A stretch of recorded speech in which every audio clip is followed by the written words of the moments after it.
सामने आ चुकी है। हालांकि देखना यह होगा कि अब जो आगे चुनाव जिस तरीके से होते हैं उसमें बीजेपी की रणनीति क्या होती है चुनाव को लेकर, क्योंकि बीजेपी के घोषणा पत्र में बहुत सारी बातें, बहुत सारे वादे घाटी के लिए किए गए हैं।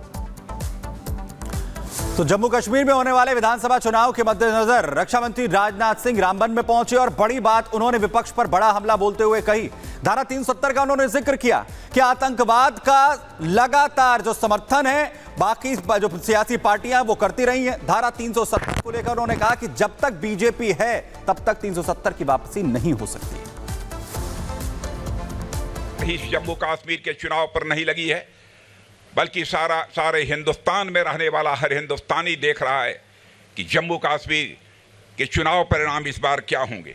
पहली बार लोकसभा का चुनाव हुआ है, उसमें 58% से अधिक जम्मू कश्मीर के बहनों भाइयों ने मतदान किया है। जिस समय धारा 370 को हमारे प्रधानमंत्री ने समाप्त किया, उस लोग कहते थे धारा 370 समाप्त करेंगे तो जम्मू कश्मीर में आग लग जाएगी। बहनों भाइयों, धारा 370 डंके की चोट पर हम लोगों ने समाप्त कर दिया। किसी मां के लाल में हिम्मत नहीं है कि अब रिवाल्वर उठाकर किसी के सीने पर। और अब खबर दिल्ली से, जहां पर दिल्ली के एक इलाके में ताबड़तोड़ फायरिंग हुई। अच्छी बात यह रही कि इस पूरे की पूरी फायरिंग में किसी के चोट नहीं लगी, लेकिन तड़तड़ाहट से गोलियों के पूरे इलाके में दहशत फैल गई है। रिपोर्ट दिखाते हैं।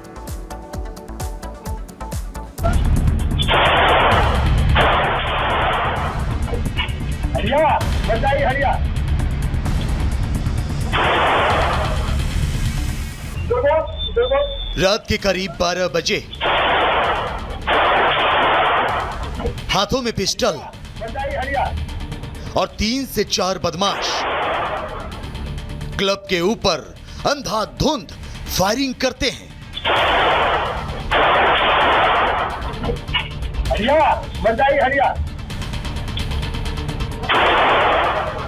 घटना के चलते सुनसान इलाका एकाएक गोलियों की तड़तड़ाहट से थर्रा उठता है। तस्वीरें दिल्ली के सीमापुरी की हैं। सीसीटीवी में साफ दिखाई दे रहा है कि हथियारों से लैस 4 बदमाश सीमापुरी के क्लब में आते हैं। एक बदमाश क्लब के बाहर खड़े बाउंसर, जिसमें महिला भी शामिल है, उनको घुटनों पर बैठने के लिए धमकाता है। इसके बाद महिला बाउंसर के सिर पर पिस्टल रखकर 2 पुरुष बाउंसरों को जमीन पर बिठाते हैं और फिर क्लब के बाहर ताबड़तोड़ फायरिंग करते हैं। घुटने दे, अभी मैडम घुटने से गोली मारूंगा।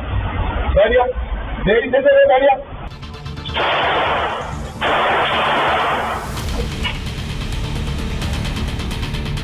हालांकि फायरिंग हवा में की गई थी, इसलिए गोली किसी को नहीं लगी। दिल्ली के सीमापुरी इलाके में कांच नामे क्लब के बाहर 4 बदमाशों ने ताबड़तोड़ फायरिंग की।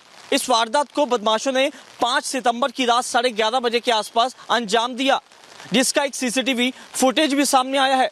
सीसीटीवी में देखा जा रहा है कि एक एक करके 4 बदमाश कांच क्लब के बाहर आते हैं और पहले मौजूदा बाउंसरों को घुटने पर बिठाते हैं और उसके बाद क्लब के बाहर ताबड़तोड़ फायरिंग करना शुरू कर देते हैं।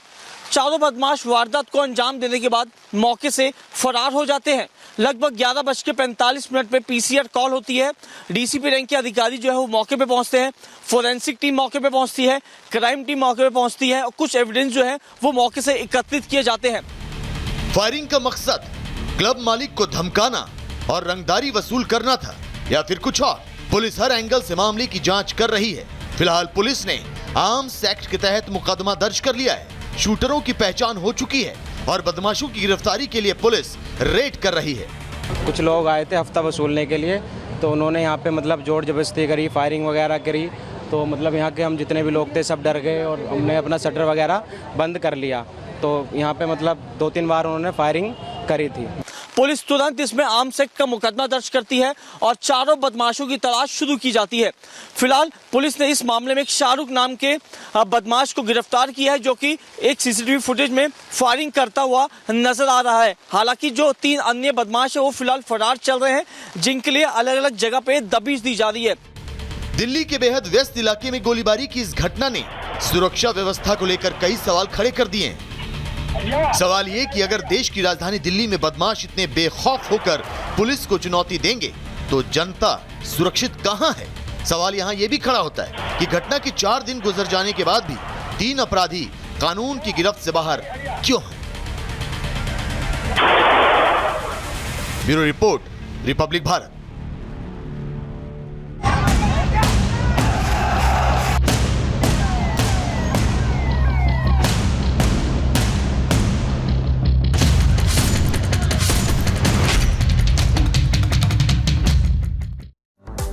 चलिए बात करते हैं मध्य प्रदेश के रतलाम की, जहां पर गणेश प्रतिमा के जुलूस पर पथराव का मामला सामने आया, जिसके बाद इलाके में माहौल बिगड़ गया। आपको बताएं कि लोगों का आक्रोश उसके बाद देखने को मिला है। पुलिस प्रशासन की तरफ से भी मौके पर कार्रवाई यहां पर की गई है। दरअसल गणेश प्रतिमा का जुलूस निकाला जा रहा था, जिस दौरान पत्थरबाजी शुरू कर दी जाती है, जुलूस पर पथराव किया जाता है और टारगेट यहां पर करने की कोशिश होती है। और सवाल यही उठ रहा है कि आखिर कौन लोग हैं जिनकी तरफ से इस घटना को अंजाम देकर माहौल बिगाड़ने की कोशिश की है। रिपोर्ट आपको दिखाते हैं।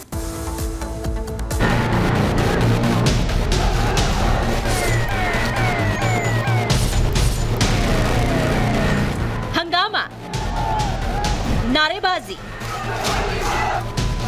पथराव, भिड़ंत, लाठीचार्ज और पुलिस थाने का घेराव। तस्वीर मध्य प्रदेश के रतलाम की है, जहां गणेश स्थापना यात्रा के दौरान पथराव हुआ तो हिंदूवादी संगठन भड़क उठे, नारेबाजी करते हुए थाने पहुंचे। सैकड़ों लोगों ने थाने का घेराव कर कार्रवाई की मांग की। भीड़ ने आरोप लगाया कि जब स्थापना यात्रा मोचीपुरा पहुंची तो कुछ अराजक तत्व ने हिंसा भड़काने के मकसद से पथराव कर दिया। हालांकि उनका ये भी कहना है कि पहले ही उन्होंने पुलिस और प्रशासन से इसकी अनुमति ली थी। समाचार पत्रों के जरिए सूचित किया गया था, लेकिन फिर भी पुलिस ने सुरक्षा का ध्यान नहीं रखा। जब वो मोचीपुरा क्षेत्र से गणेश जी के उत्सव की प्रतिमा को लेकर जा रहे थे, उत्सव बना के जा रहे थे, तो कुछ असामाजिक तत्वों द्वारा, कट्टापंथियों द्वारा उन पर पथराव किया गया और पथराव करने के बावजूद उनके ऊपर कहीं ना कहीं जानलेवा हमला करने का एक प्रयास किया गया। यह दंगा भड़काने की और कहीं ना कहीं शांति भंग करने की कोशिश कर रहे हैं। प्रशासन को भी यह विषय पता था और हमने प्रशासन को पहले ही जाब्ता करा के संज्ञान में विषय ला दिया था। एक शिकायत स्टेशन रोड थाने पे आई थी, जिसके अंदर जो है काजल किन्नर और बाकी वो पंडाल वाला जो एरिया था, वहाँ पर ये बताया गया था कि वहाँ पे कोई किसी ने पत्थर फेंका है, जिसके अंदर एक व्यक्ति को पत्थर लगा है और उसके संबंध में इनके द्वारा शिकायत की गई थी, जिसको जो है मामला पंजीबद्ध कर लिया गया है। पुलिस पर आरोप लगा, थाने का घेराव हुआ। पहले तो हंगामा शांत करते हुए एफआईआर दर्ज की गई, फिर पूरी फोर्स मौके पर पहुंची, लेकिन इस दौरान भी पत्थरबाजी हुई, जिसे हिंदू संगठन ने भी पत्थर से जवाब दिया। इस दौरान कुछ पत्थर पुलिस की गाड़ी पर भी लगे, शीशे टूट गए, तो वहीं दो गुट आपस में भिड़ गए। हंगामा बढ़ने लगा, पुलिस ने मोर्चा संभाला और लाठी चार्ज करते हुए उन्हें खदेड़ा। जिन्होंने पत्थरबाजी करी है उनके हम नाम देते हैं, उन पर कड़ी से कड़ी कार्रवाई की जाए और उनको उठा के लाया जाए। पूरी स्थिति को नियंत्रण कर लिया गया है, सभी लोगों को तितर बितर करके बाकी सब जगह पर फिक्स पिकेट पॉइंट्स लगाए गए हैं और ये इंश्योर किया जा रहा है कि प्रॉपर जो है लॉ एंड ऑर्डर मेंटेन रहे। अभी फिलहाल स्थिति जो है वो सभी जगह पर हमारे पिकेट पॉइंट लगे हुए हैं, कहीं पे कोई ऐसी स्थिति नहीं है। लगातार पुलिस पेट्रोलिंग चल रही है, हमारे अधिकारी भी जो है वो जगह जगह पर पेट्रोलिंग कर रहे हैं। फिलहाल इलाके में स्थिति नियंत्रण में है और पुलिस सीसीटीवी के जरिए आरोपियों की पहचान कर रही है और जल्द पकड़ने का दावा कर रही है। Bureau report, Republic Bharat.